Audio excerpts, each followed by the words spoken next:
अद्भुत, क्या स्वादिष्ट व्यंजन है। यह सुनिश्चित करना होगा भद्रसाल कि उस किसान के वध के समय पाटलिपुत्र का हर एक किसान वहां उपस्थित होना चाहिए, ताकि सम्राट और मगध के विरुद्ध कोई ना छा पाए। अवश्य महामत, ऐसा ही होगा।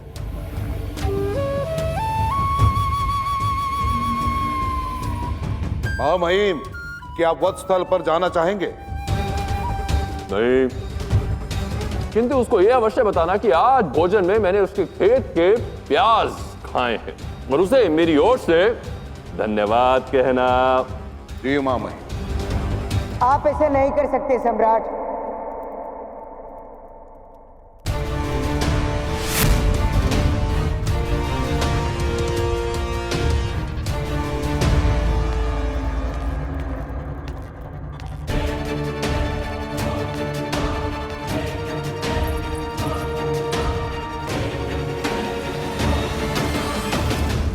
मैं जानता हूं सम्राट कि आप इस बात से रुष्ट हैं कि एक साधारण से कृषक ने आपकी लाडली बहन के समक्ष अपना स्वर रखा,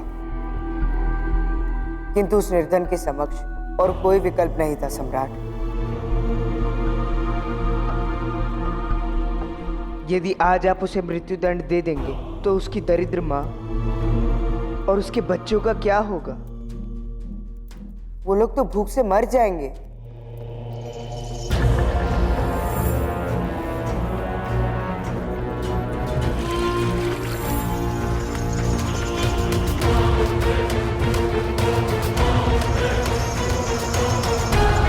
महामात्य, मैंने अपना मन बदल लिया है।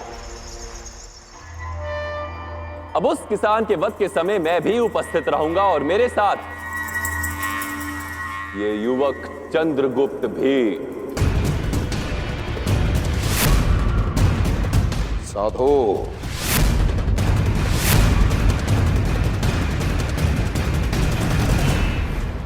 मुझे क्षमा कीजिए, मुझे क्षमा कीजिए, मैं आवेश में था, भूल हो गई, मुझे क्षमा कर दीजिए।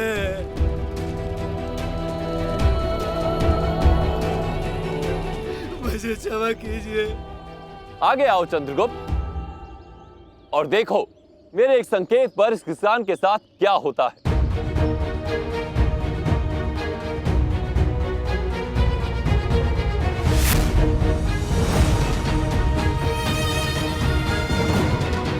मुझे क्षमा कर दीजिए, मुझसे भूल हो गई, मैं आवेश में था, मुझे क्षमा कर दीजिए।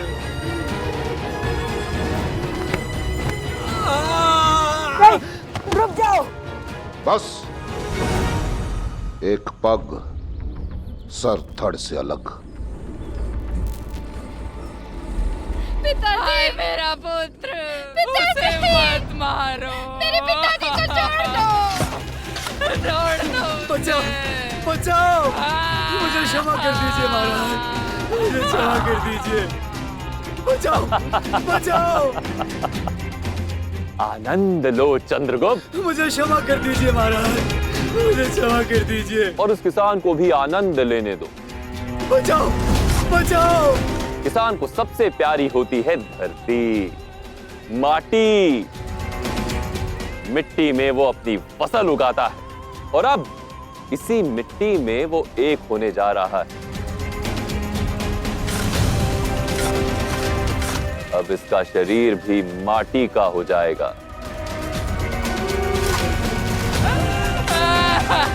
मुझे क्षमा कर दीजिए, मुझसे भूल हो गई। मैं उसे माटी से एक होने का अवसर दे रहा हूं। शास्त्रों में भी लिखा होता है कि देह माटी का बना होता है और शरीर का माटी में मिल जाना दंड नहीं, पुरस्कार है। अपने उद्गम से मिलना। देखो चंद्रगुप्त, इस किसान को कितना आनंद आने वाला है। देखो,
किसान माटी को श्वेत देता है, परंतु इस किसान ने तो सीमा पार कर अपना शरीर भी माटी को दे दिया।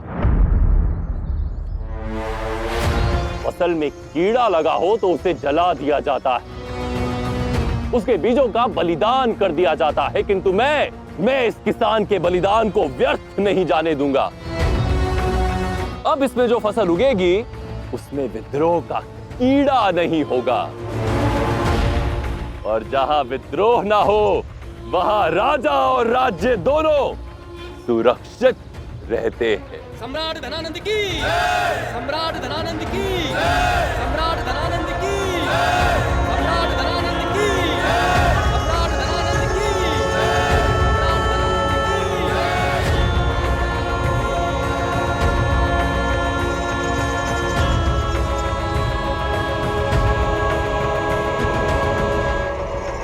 मुझे क्रांतिकारी विचार और क्रांतिकारी लोग बिल्कुल पसंद नहीं है चंद्रगुप्त। आज के पश्चात कभी क्रांति के पथ पर मत चलना। तुम मुझे अत्यंत प्रिय हो और अपने प्रियजनों का बलिदान देना मुझे बिल्कुल नहीं भाता।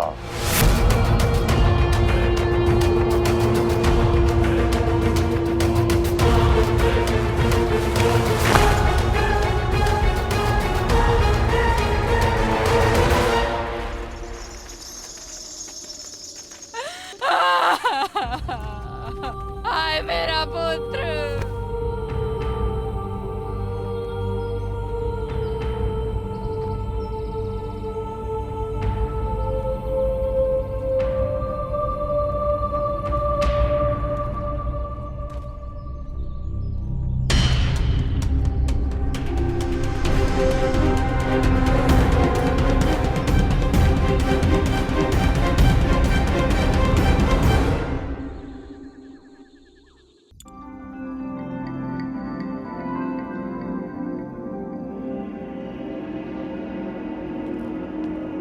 आचार्य, जानते हैं आज उस सम्राट ने क्या किया? एक कृषक को जीवित ही धरती में गाड़ दिया, जबकि उसने तो केवल अपनी फसल का उचित मूल्य मांगा था, केवल न्याय ही तो मांगा था।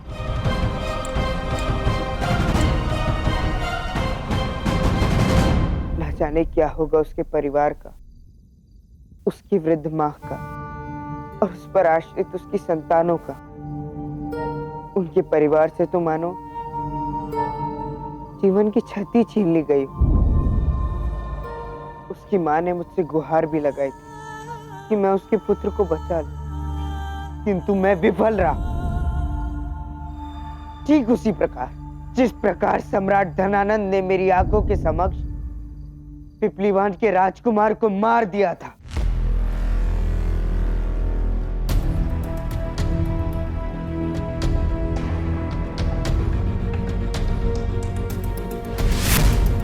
क्या हुआ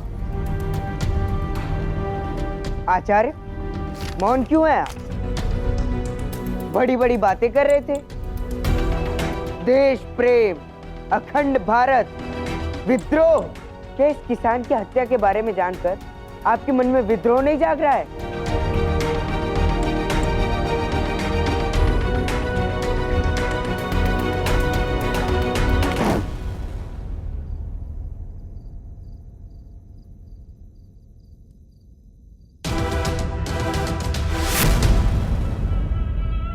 आचार्य, बड़े ही विचित्र व्यक्ति हैं आप। इतने अंधकार में भी कैसे लिख पा रहे हैं आप? क्योंकि अंधकार केवल हमारी आंखों की देखने की दृष्टि खोता है, हमारे उद्देश्य की दृष्टि नहीं खोता है। इसीलिए मैं अंधकार में भी लिख पाता हूं। परंतु तुम्हारे पास अभी अंधकार में देखने की दृष्टि नहीं है। किंतु कोई बात नहीं, मैं करूंगा तुम्हारा मार्गदर्शन। सीधे चलकर 5 कदम जाओ। तुम्हारा भोजन और कंबल रखा है, उन्हें लो और जाओ यहां से।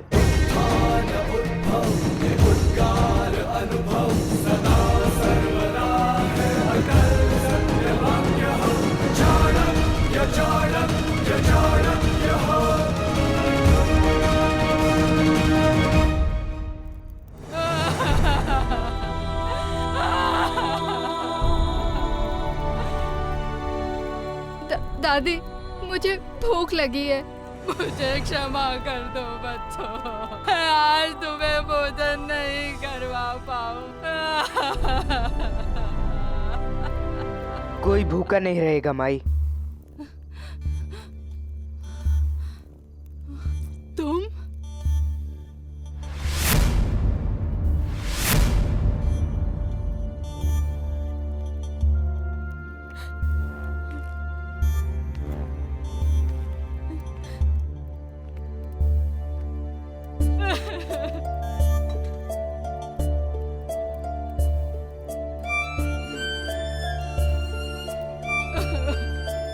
क्षमा करना माई, मैं तुम्हारे पुत्र की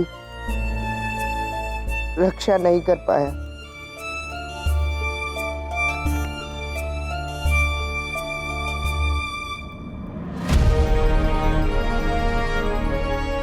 जिस लक्ष्य को साध कर मैंने चंद्रगुप्त को धनानंद के महल में भेजा था, आज पहले दिन से ही उसका प्रभाव दिख रहा है। बस कुछ दिन उस महल में और उसके पश्चात चंद्रगुप्त स्वयं समझ जाएगा कि ऐसी ही और कई माओं को टूटकर गिरने से बचाने के लिए उसे स्वयं उठना होगा। देश की असंख्य माओं की आस पर खरा उतरने से पहले उसे भारत माता की आशा पर खरा उतरना होगा। माओं की रक्षा से पूर्व उसे मातृभूमि की रक्षा करनी ही होगी।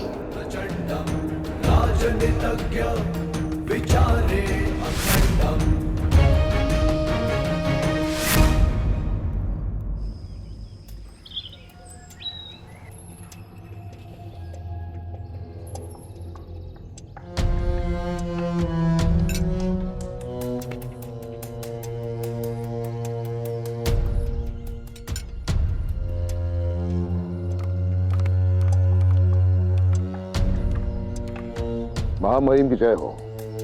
महामाते, मगध की सबसे उत्कृष्ट मदिराएं यहाँ उपस्थित हैं।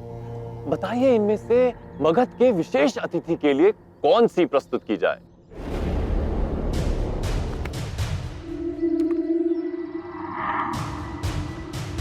उत्कृष्ट महामहिम।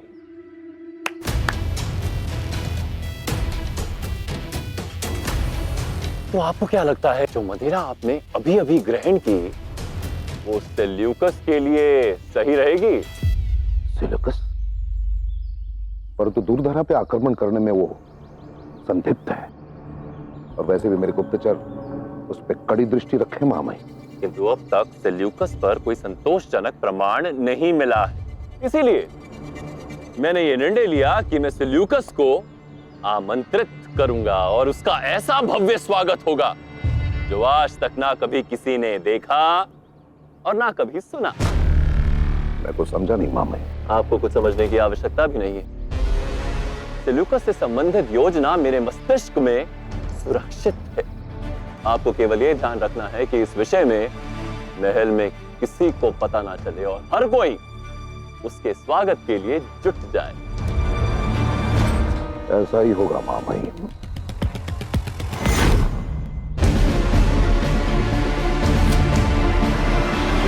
महामाते, ये मगध के हर पौधे पर श्वेत गुलाब उग रहे हैं क्या? मैं सुबह से देख रहा हूं, महल के प्रत्येक सेवक के पास ये श्वेत गुलाब है। इसके पीछे का भेद क्या है? ये आपकी निष्ठा का प्रमाण है महामहिम। उस विद्रोही किसान का वध देखने के पश्चात इनके मन में आपके लिए और भी अधिक भय उत्पन्न हो गया है। इसी कारण अपने निष्ठा का प्रमाण देते हुए आपकी प्रतिमा पे श्वेत गुलाब के फूल अर्पित कर रहे हैं महामहिम।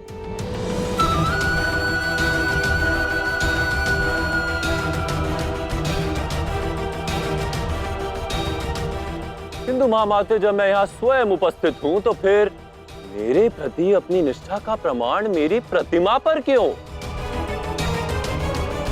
समझ गया महामहिम।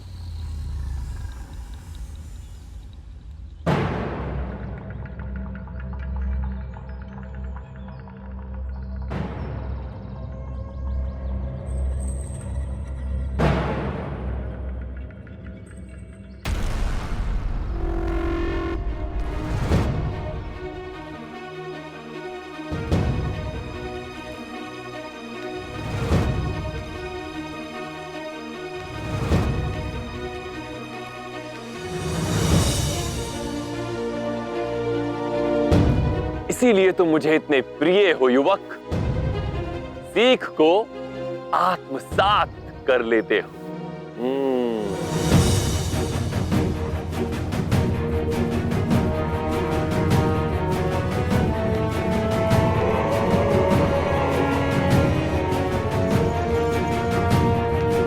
उन कुछ लोगों से विपरीत जो पीड़ा और यातना के अनेक चरणों के पश्चात भी सीख नहीं पाते।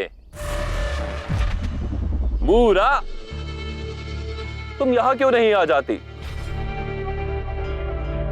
ठीक मेरे चरणों के नीचे आकर अपनी निष्ठा का प्रण लो।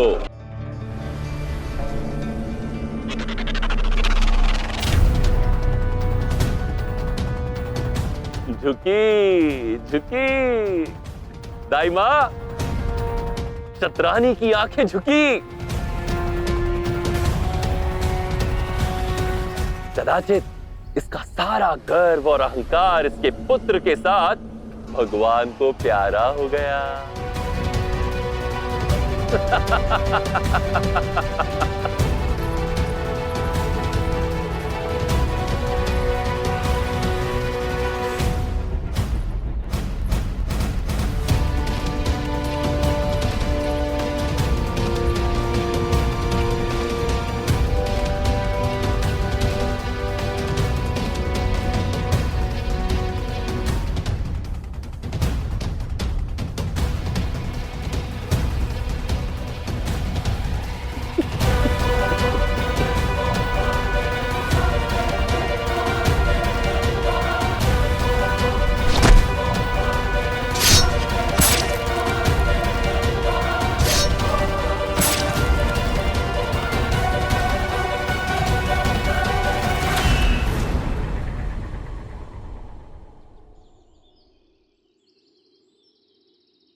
अगला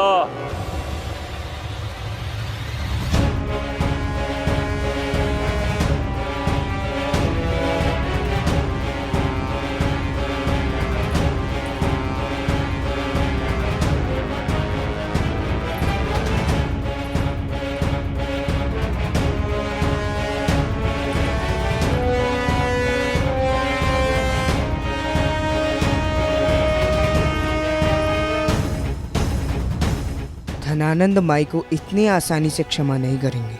वो माई के इस दुस्साहस का उत्तर अवश्य देंगे।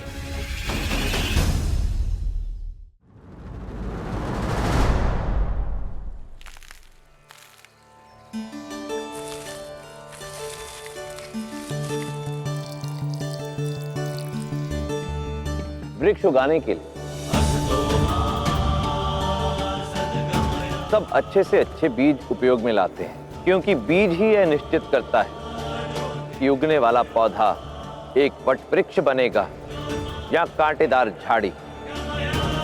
परंतु उस वृक्ष का अस्तित्व सुनिश्चित करती है वो माटी, वो भूमि जिसमें वो बीज पनपेगा। क्योंकि यदि माटी बंजर हुई तो बीज सूखकर मर जाएगा, और यदि माटी में खारापन हुआ तो वो बीज एक छोटा सा पौधा बनकर ही सीमित रह जाएगा। इसलिए माटी पर ही निर्भर करता है कि कौन सा बीज भविष्य में एक विशाल वट वृक्ष बनकर सैकड़ों को घर देगा, सहस्त्रों को छाव देगा। यही संबंध है राजा और प्रजा के बीच। राजा यदि बीज है तो प्रजा है माटी। इसलिए यदि श्रेष्ठ शासक से उत्तम शासन पाना है तो प्रजा को स्वयं सावधान रहना होगा, निरंतर स्वयं पर कार्य करते रहना होगा, क्योंकि राजा इसी रज्ज से बनता है। इसलिए आवश्यकता राजा से अपेक्षा की नहीं है, आवश्यकता है स्वयं की कर्म परीक्षा की। नीति मेरी, नियति आपकी।